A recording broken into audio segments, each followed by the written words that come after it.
प्रिय विद्यार्थियों, हिंदी क्लासेज में आपका स्वागत है। आज हम आपकी पाठ्य पुस्तक सारांश का तीसरा पाठ भारत रत्न उस्ताद बिस्मिल्लाह खां पढ़ेंगे। तो आइए आज हम पढ़ते हैं पाठ तीसरा।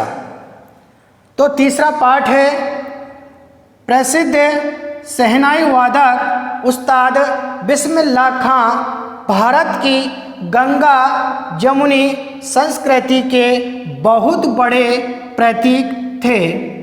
प्रसिद्ध शहनाई वादक उस्ताद बिस्मिल्लाह खां भारत की गंगा जमुनी संस्कृति के बहुत बड़े प्रतीक थे। उस्ताद बिस्मिल्लाह खां को किस लिए जाना जाता है? तो शहनाई वादक के रूप में उस्ताद बिस्मिल्लाह खां को जाना जाता है। आगे बढ़ते हैं।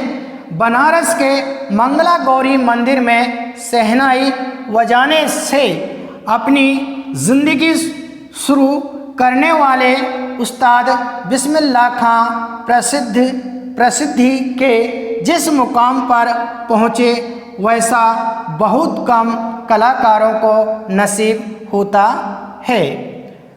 तो उस्ताद बिस्मिल्लाह खां कहाँ पर शहनाई बजाते थे? तो बनारस के मंगला गौरी मंदिर में, बनारस के मंगला गौरी मंदिर में ये शहनाई बजाते थे। तो मंगला गौरी मंदिर में शहनाई बजाने से अपनी जिंदगी शुरू करने वाले उस्ताद बिस्मिल्लाह खां प्रसिद्धि के जिस मुकाम पर पहुँचे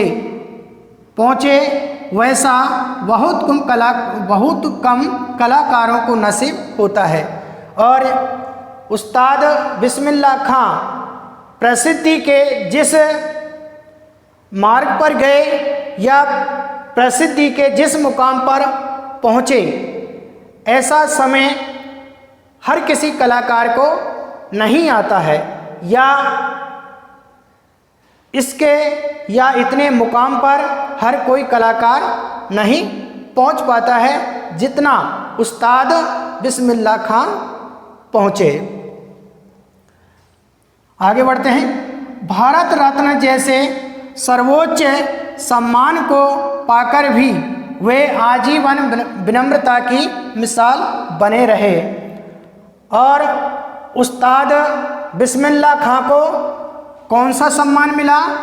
भारत रत्न। कौन सा सम्मान मिला? भारत रत्न सम्मान से इनको नवाजा गया। तो भारत रत्न सर्वोच्च सम्मान है, इसको पाकर भी उस्ताद बिस्मिल्लाह खां आजीवन का यहाँ अर्थ है जीवन भर विनम्रता सादगीपूर्ण जीवन जीते रहे। आगे बढ़ते हैं। बनारस और गंगा के प्रति उनके मन में अत्यधिक लगाव था। उस्ताद बिस्मिल्लाह खां को सबसे अधिक लगाव किससे था? तो बनारस और गंगा के प्रति उनके मन में अत्यधिक लगाव व प्यार था। इसी तरीके से आगे बढ़ते हैं। उस्ताद बिस्मिल्लाह खां के बचपन का नाम अमीरुद्दीन था। उस्ताद बिस्मिल्लाह खां के बचपन का नाम क्या था? अमीरुद्दीन। क्या था? अमीरुद्दीन था। उनका जन्म डुमराव बिहार के एक संगीत प्रेमी परिवार में 1913 में हुआ था। और उस्ताद बिस्मिल्लाह खां का जन्म डुमराव गांव है, ये बिहार में पड़ता है। तो बिहार में डुमराव गांव है, वहाँ पर एक संगीत प्रेमी परिवार में इनका जन्म 1913 को हुआ। इनका जन्म कब हुआ? 1913 को। इनका परिवार है वो कैसा परिवार था? संगीत प्रेमी। संगीत से अत्यधिक लगाव करता था या प्रेम करता था। आगे बढ़ते हैं। 5-6 वर्ष डुमराव में बिताकर, डुमराव में बिस्मिल्लाह खां कितने समय तक रहे? 5-6 वर्ष डुमराव में बिताकर वह नाना के घर, डुमराव गांव में कितने समय तक रहे? 5-6 वर्ष तक। इसके बाद नाना के घर काशी, नाना के घर काशी में आ गए। डुमराव गांव के बाद ये कहाँ पर आए? अपने नाना जी के यहाँ। कहाँ पर? काशी में। काशी में आ गए। डुमराव का शहनाई के साथ विशेष संबंध है। और डुमराव जो गांव है, कौन सा गांव है?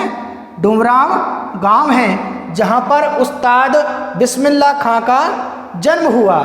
ये डुमराव गांव है, वह शहनाई के लिए जाना माना जाता है। किसके लिए जाना माना जाता है या किसके लिए प्रसिद्ध है? शहनाई के लिए। शहनाई के लिए प्रसिद्ध है। शहनाई बजाने के लिए जिस रीड नरकट का प्रयोग होता है, और वो क्यों प्रसिद्ध है? डुमराव गांव है, शहनाई के लिए वो क्यों प्रसिद्ध है?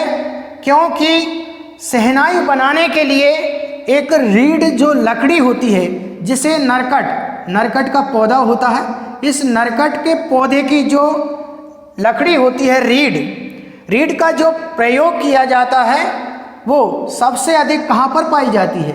डुमराव गांव में। डुमराव गांव में पाई जाती है। और ये डुमराव गांव जो है, वहाँ पर सोन नदी है। कौन सी नदी है? सोन नदी है। ये इसके किनारे पर ये नरकट के पेड़ पाए जाते हैं।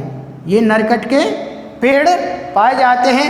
रीड जो नरकट पौधा है, इसकी लकड़ी को रीड कहते हैं, और ये इस पौधे का नाम है नरकट। तो नरकट के पौधे सोन नदी के किनारे पर पाए जाते हैं।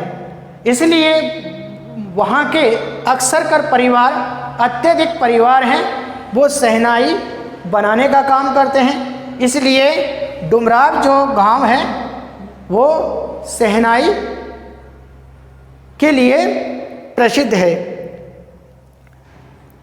यह रीड अंदर से पोली होती है, और ये रीड है, नरकट का जो पौधा होता है या नरकट की जो लकड़ी होती है, ये पोली होती है। पोली यानी कि अंदर से खोखली होती है, इसलिए शहनाई बनाने में आसानी होती है। इसलिए शहनाई बनाने के लिए इसी रीड नरकट की जो लकड़ी है उसका प्रयोग किया जाता है। इस तरीके से आज हमने इस पाठ का पहला खंड है, जिसका हमने विस्तार पूर्वक विधिवत रूप से अध्ययन कर लिया है। आप इसे अपनी उत्तर पुस्तिका में लिपिबद्ध करें, ताकि आपकी परीक्षाओं में इनसे संबंधित प्रश्न पूछे जाते हैं तो आप बड़ी सरलता और सुगमता के साथ उनका उत्तर दे सकते हैं। आज के लिए इतना ही, शेष कल पढ़ेंगे। Thank you.